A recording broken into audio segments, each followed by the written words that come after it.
everybody, I'm Gina. Hey everyone, I'm Joe. I'm Gio. I'm Bart, and you're watching Ask the Feels. And today we have a question from Crazy Mothers. Bucka? Crazy Mara. Hey, my mother has hit what I like to call midlife crisis. Recently, my mother has decided to complain about anything I do. Discussions from me being open, saying yes, I'm gay to some random stranger if they so ask, and even buying soap. I've reached that point where I'm expecting my mother's first question to be, why do you look so tired? You should go back to sleep, even if I had just woken from a 10-year coma.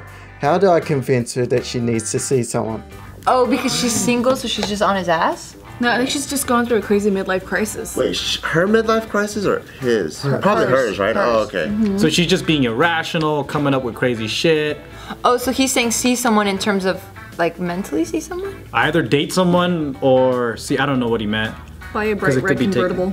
That's what they all do. Because it seems like, so it pretty much, it just seems like now she's giving her 2 cents way too much on his life, and he has it on, like, under control, and now he's treating him as a kid again. Yeah, I think he's just trying to find a nice way to tell her or confront his mom, but he doesn't know how. Hey, I mean, you gotta understand, a midlife crisis is kind of fucking terrifying, too. Like, I've had quarter life crisis and I want to fucking die, you know? What's a quarter life crisis? Like, there would be some nights when I would sit there in the middle of the night, like, I can't sleep. I was like, and I'd just be like, what the fuck am I doing with my life? Oh my god, what the fuck? Holy shit, I didn't pay my taxes last year? Oh my god, am I fucking dying? Like, I will freak the fuck out for until like 5 in the morning. And then I fall asleep the next morning, wake up, I'm like, I'm good. You know, like you just, and it always happens around my birthday. Like, fuck, I'm 26 now. What am I fucking doing? I need a nicer car. Oh my god, like, you know, it's just, like, life crises are fucking crazy. And I can't really blame your mom for freaking out like that. So I'm kind of on her side on this. I don't even know what those are. That's when you blow shit up and it's 0 to 100 in your head. And it's like, just because yesterday you're 25 and today you're 26, it's kind of like the step into becoming quote unquote old, and then you start imagining, oh my god, fuck! But in reality, you're gonna live a slow, long process until you age. Yeah. It's gonna be slowly, you know? And I think a lot of people, for them, it's actually the first minute that they recognize their stage in life is usually that number, that age number. For me, it's more like, but I don't look like it. When I see myself in the mirror, I don't look like whatever age or feel like it. So Yeah, I feel you. Did you ever go through a quarter midlife crisis, 8th midlife, 1/16th life crisis? No, I haven't. I think we did actually, but we were 21 or 22. Remember when we used to think that we were so fucking old at 21 and 22, and we're like, damn, we're growing, man. We gotta hurry up and make it. It's that kind of feeling. Oh, is that what that is? Well, I mean, I think that's the easiest way I can relate to someone having a midlife or quarter life crisis. It's when you think you're grown, or when you think you should be at a certain place but you're not, and then you haven't achieved much or whatever. Gotcha. Well, I think for this guy, in his case, I mean, I don't know what their standards are in terms of, or their social standards are in terms of like adult to like child. But like, at least in my culture, like anyone older than you're like beneath them, and you have to like praise them, and you can't talk back to them, and you can't show any sign of resistance, or else you're like this fucking piece of shit, right?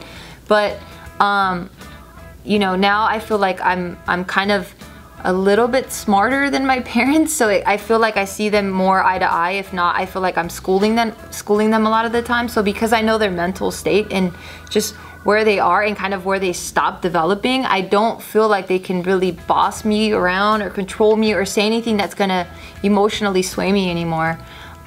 So I think if you can just kind of, I mean, I don't know what your position is with your mom, or relationship is with your mom, but if you can just kind of hear it for what it is and just know that she's kind of, you know, in this weird place in her life right now, and just kind of like let it go in one ear, out the other, and just kind of ignore it. Or you can just move out of where, because it seems like you guys are in close proximity.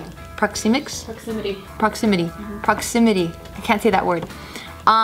So maybe you might just want to move away from her, because I know, like, definitely, like, distance makes the heart grow fonder, for sure. So if you guys are not around each other, you guys could probably miss each other, and it might save the relationship.